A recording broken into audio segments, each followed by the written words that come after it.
رکھا جائے گا۔ آپ نے کہا تھا ایسی بغیرت والی فقیری ہم سے نہیں ہوتی کہ حضور کی عزت کی بات آ جائے اور ہم تسبیحاں پھیرتے رہیں، ایسی بغیرت والی فقیری ہم سے نہیں ہو سکتی۔ مصطفیٰ کی عزت کے اوپر اے میرے علی کیا، میرے علی کی نسل بھی قربان ہے۔ آپ جب وہاں پہ پہنچے، سنو یہ طریق کا حصہ ہے، آپ جب وہاں پہ پہنچے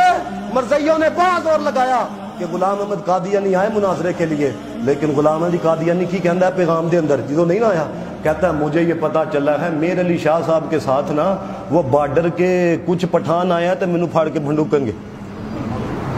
لہذا میں نہیں آ سکتا۔ پھر مسلمانوں نے فتح کا جشن منایا جب وہ میدان کے اندر نہیں آیا، اور شورش کشمیری نے اس بات کو لکھا، کہتے جب وہ نہیں آیا تو پیر میر علی شاہ صاحب کے چہرے پہ ہم نے جلال دیکھا۔ آپ کہنے لگے جب مرزا آج آ جاتا تو پھر میں نے دنیا کو دکھانا تھا کہ نبی کے غلاموں کے غلام کی شان کیا ہے۔ وہ تو کاغذ کے پر پینسل سے لکھنے کی بات کر رہا تھا، ارے ہم نے صرف پینسل کو رکھ دینا تھا، پھر پینسل میں کام کر کے دکھانا تھا۔ آپ نے فرمایا اگر میدان کے اندر وہ آ جاتا، اور یہاں تک تاریخ میں یہ بات لکھی ہے، مرزے کی ایک جماعت آئی پیر میر علی شاہ صاحب کے ساتھ، دیکھے جی حالات کشیدہ ہو سکتے ہیں، یہ ہو سکتا، آج بھی ہلے تک بھی مناظرہ نہیں وہ کرتے، دیکھے حالات بڑے کشیدہ ہو سکتے ہیں، یہ ہو سکتا ہے تو وہ ہو سکتا ہے، تو آپ ایسا کریں مباہلہ کر لیں۔ پیر میر علی شاہ صاحب نے کیا کس بات کا، کہتے لگے ایک اپاہج اور ایک اندھا، اس کے لیے آپ بھی دعا کریں اور مرزا صاحب بھی کرتے ہیں، جس کی دعا کا اثر پڑ گیا وہ سچا ہوگا، وہ حق پہ ہوگا۔ پیر میر علی شاہ صاحب پھر جذبات کے اندر آئے، آپ نے کہا اندھے کی بات کرتے ہو، اپاہج کی بات کرتے ہو، فرمایا مرزے کو میدان کے اندر لے کے آؤ، بات مردے کی کرو، پیر میر علی شاہ مردے کو بھی زندہ کر کے دکھائے گا۔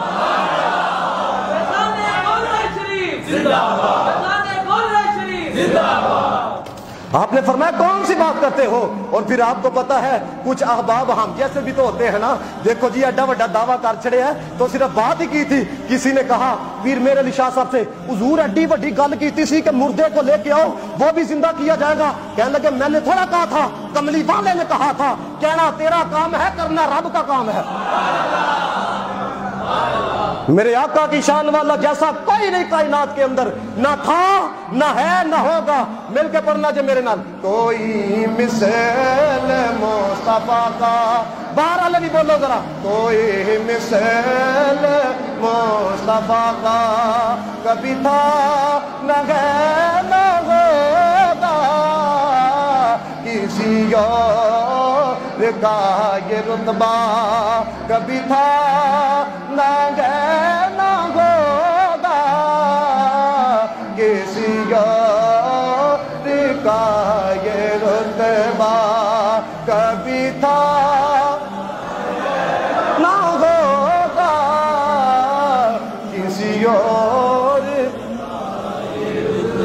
یہ بات بھی یاد رکھیں، ان کے بڑے وہ ہیں جن کی داستانیں سنا کے بچے سلائے جاتے ہیں، ہمارے بڑے وہ ہیں جن کی داستانیں سنا کے مردے جگائے جاتے ہیں، مردے جگائے جاتے ہیں۔ مولانا عبدالستار خان نیازی رحمت اللہ تعالیٰ علیہ،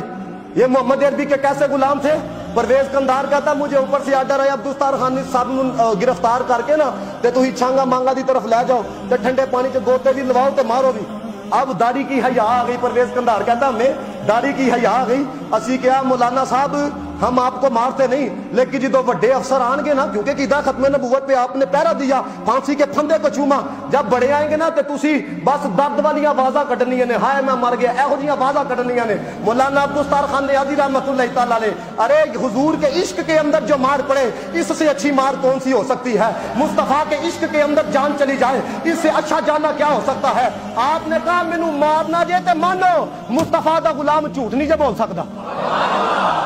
مینوں مارنا جے تے مارو۔ اور پھر آپ کو شاید یاد ہو کہ جب پاکستان کا جڑا وزیر خارجہ تھا پہلا، اس کا نام تھا ظفر اللہ، اس نے جنگیر پارک کراچی کے اندر 18 مئی غالباً 1952 کو اس نے تقریر کی، اور اس نے جب یہ کہا نا کہ مرزے کے بغیر اسلام کا شجر جو ہے وہ سوکھ جاتا ہے، ہرا بڑا نہیں رہتا۔ آپ کو پتہ ہے صرف اس ایک جملے کے اوپر 10,000 مسلمان شہید ہوئے تھے، 10,000، اور جو 1,000 بندہ اندر گیا تھا اس کے اندر مولانا عبدالستار خان نیازی بھی شریک تھے۔ اور جب آپ بعد تشریف لائے، آپ نے علماء کا ایک بورڈ بلایا، پھر وہاں پہ بیٹھک ہوئی، ایک مجلس تشکیل دی عقیدہ ختم نبوت کے حوالہ سے. پھر آپ کو جب آپ قصور سے تشریف لا رہے تھے آپ کو گرفتار کیا گیا، اور جب جج کی عدالت میں پیش کیا گیا تو جج کہنے لگا مولانا عبدالستار خان نیازی تو میرے ہاں کر دیتے ہیں لیکن پہلے معافی نامہ لکھو، مرزائیوں کے خلاف تقریر نہیں کرو گی. مولانا عبدالستار خان نیازی رحمۃ اللہ تعالی علیہ، آپ نے جج صاحب کو کہا جج صاحب آپ ابھی میرے رہائی کا حکم جاری کریں، باہر نکل کے پہلی بات یہ کروں گا حضور آخری نبی ہیں، جڑا نبی نہ منے کافر ہے، پہلی بات یہ کروں گا. اب اس نے کیا کہا انگلش کے اندر، جی ٹوٹی پوٹی میں یاد ہے جڑی میں پڑھی، جج نے کہا Abdul Sattar Khan you will be hang, تینوں لٹکا چھڑنا ہے، پھانسی دے پھندے تے لا چھڑنا ہے. آپ نے کیا کہا؟ آپ نے فرمایا از دیٹ آل،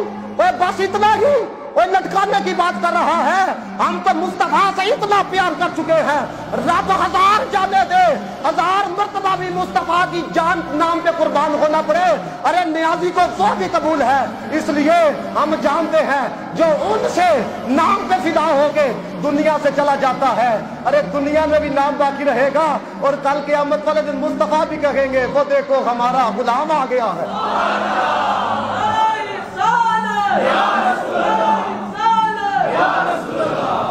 اگر ان کے نام پہ اور کیڑی جانا تو ایک دن ہے جی نا، سارے بولو جانا جا کہ نہیں جانا، ہاں لیکن کوئی غیرت مندی والی زندگی گزارو ہے. صرف تمہیں جگایا جگا، تمہیں پتا کہ میں جمعے تو رمضان تو علاوہ بھی تقریر انج کرنا وا نا، خدا کی عزت کی قسم کھا کے کہتا ہوں پانی کے ایک گھونٹ کی بھی پیاس نہیں ابھی تک لگی.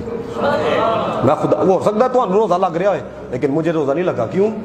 انہوں دی گل کرنا پہ، ان کا ذکر غذا ہے، ان کا ذکر پیاس کو بجھاتا ہے، پیاس کو بجھاتا ہے. رسول اللہ نہ وفا کرو. جوانوں جتنے آئے ہو نا، جدوں کوئی ایسی بات دیکھو حضور دی عزت دی بات نہ کرو، دیکھو نبی کی عزت کا مسئلہ ہے، نبی کی عزت کا مسئلہ ہے. پھر دیکھو اللہ تعالیٰ اسی عملی اعتبار نہ کمزور ہو سکنے ہیں، لیکن یہ بات کا آپ کو پتہ ہے کہ ذوالفقار علی بھٹو جب جیل کے اندر تھا تو مرزائیوں نے کیا کہا؟ اب تو ٹائم نہیں نا تو آگے بھی بات کرتا. مرزائیوں نے کہا دیکھو جی سانو کافر قرار دیتا ہے تے موت نو ڈیکدا پہ اندر ہے.